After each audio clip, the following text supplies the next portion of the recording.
I don't care if my name's on anything. I just want to fix problems. I came here. You don't see me on TV because I don't want to be there. I just want to do the right thing for the right reasons at the right time. Greetings, everyone.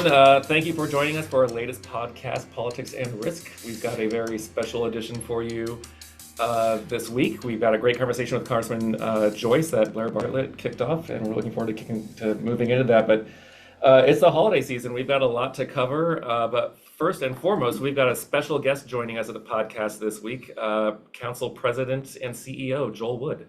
And I only wanted to pop in to wish everyone a joyous holiday season and a happy, healthy 2025.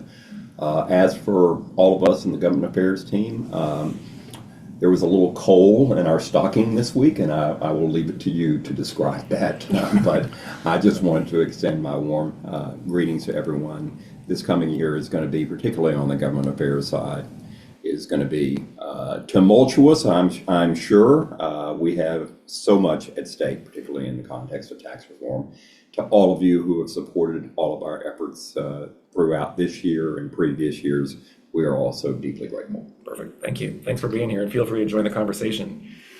Joel mentioned coal. I don't know that we know if it's going to be coal or not. I should tell everyone. It wasn't going to be coal. It was going to be like a perfectly wrapped Christmas package that every lobbyist was excited about. So this is a very timely conversation. If you're listening to this podcast a week from now, it will already have been resolved. But yesterday I had a nice email all prepared to click send. I was going to wait to see what actually happened, but the email suggested that we were going to have our PBM transparency language included in the federal funding bill, and it was as written practically from Steptoe and Johnson. This measure was our top legislative priority in this Congress last year. Particularly, Blaire and I spent a lot of time shopping this around the Hill, educating committee staff in the House and the Senate, Democrats and Republicans, threading the needle and make sure that we had bipartisan agreement on this language to require PBMs to be transparent with their compensation schemes.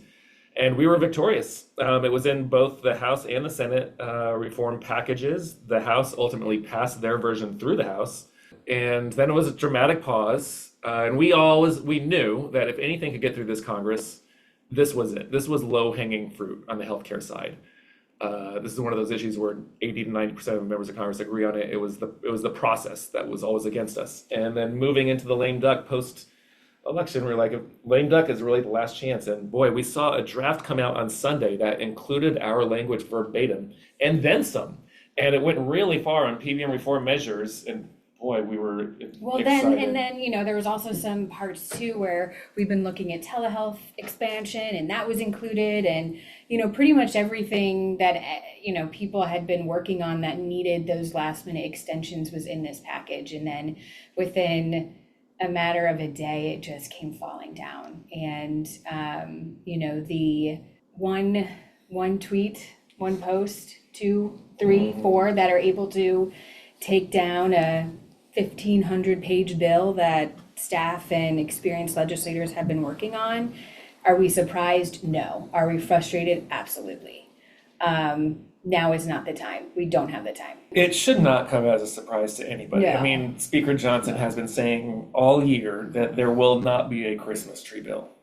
And the bill that he laid out on Sunday was a Christmas tree bill. It had our PBM language in it. It had disaster relief funding in it. It had the ag bill, ag reauthorization in it, aid to farmers. It had a pay increase for members of Congress who haven't had a pay increase since 2004, I think, something crazy. Yeah.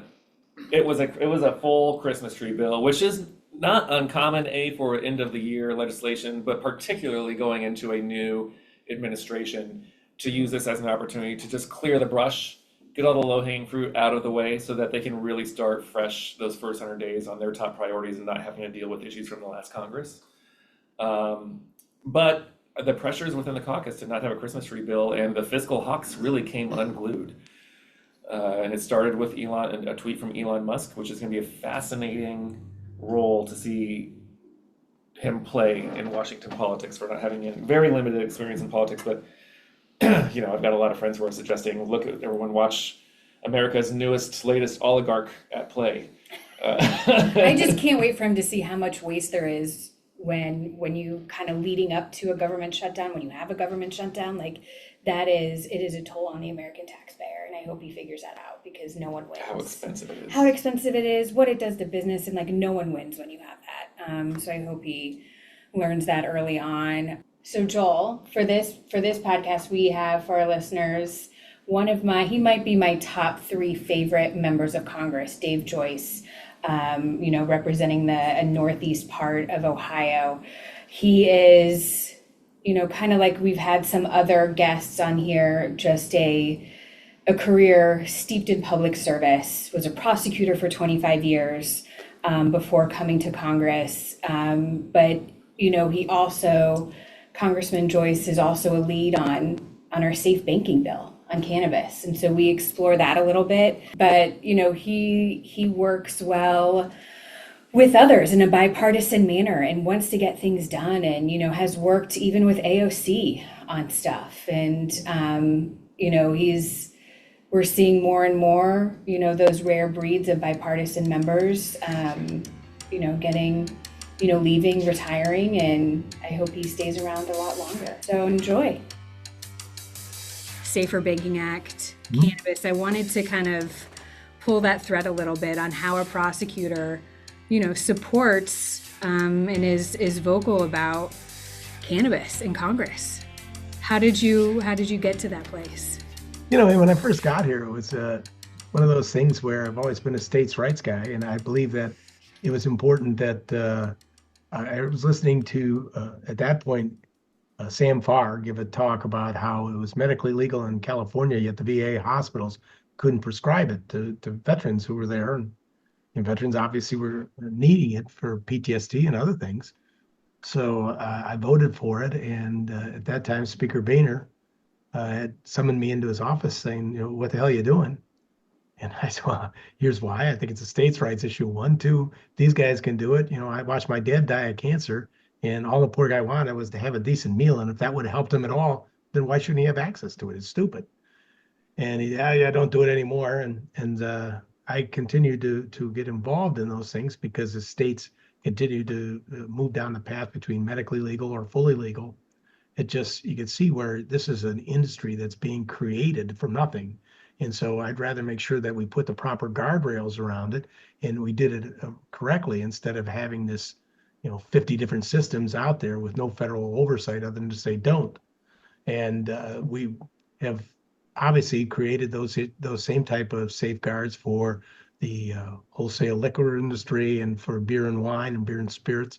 So I think it was important that we continue to do something and provide those safeguard rails, make sure kids don't get it, make sure what's being out there in the industry is actually a safe product and not laced with fentanyl or other things, and sort of put some controls and reins in this growing industry. And that's how I got into the banking aspect of it as well. And the banking aspect brings in the Operation Choke Point, where this government was then choking off people who just dealt in firearms, and people were getting debanked. I know used to think that was an improper term, but I guess tell you the guy right now who really understands debanking is President Trump, because it happened to him. So he's been active in it. And I'm surprised we couldn't get a push through here at the end of this year, but I see great hope for it going into the next session if we don't get it done by the end of the year. Yeah, do you expect that that it will be introduced next Congress, both in the House and Senate? Because this was the first, his background, this was the first time, this Congress was the first time that the Senate Banking Committee, reported the bill out of committee. Yeah. There was, that movement on the Senate side, which we hadn't had before. We passed it 7 times. In the House, yes. And so I've had a number of meetings, and today I just had a going away lunch with Patrick McHenry, who was no big fan of it to start, but he was crediting my being involved to the other members of the lunch, saying if it wasn't for this guy, he put me in Schumer's office. Now he and Kirsten Sinema schooled me on how this all works, because they were then I got him in to talk about SAFE, and we spent the next half hour talking about stable coins.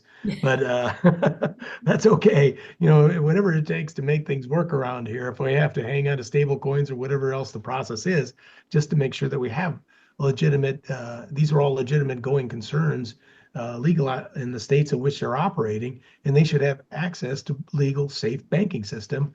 And so banks can do what they do is they take that money and turn it around in the communities in which they exist. Yeah. And it's, we saw it as an opportunity in the insurance industry, making sure that we were able to get language that financial services included insurance so that those employers are able to offer benefits and get their workers, required workers' comp insurance without issue. So we're never thought I would be registered to lobby on cannabis, but here we are, and I never thought I'd be advocating for it, but here we are. But we'll try again next time. Right. And you make a good point too. I mean, the insurance industry has to insure these operations.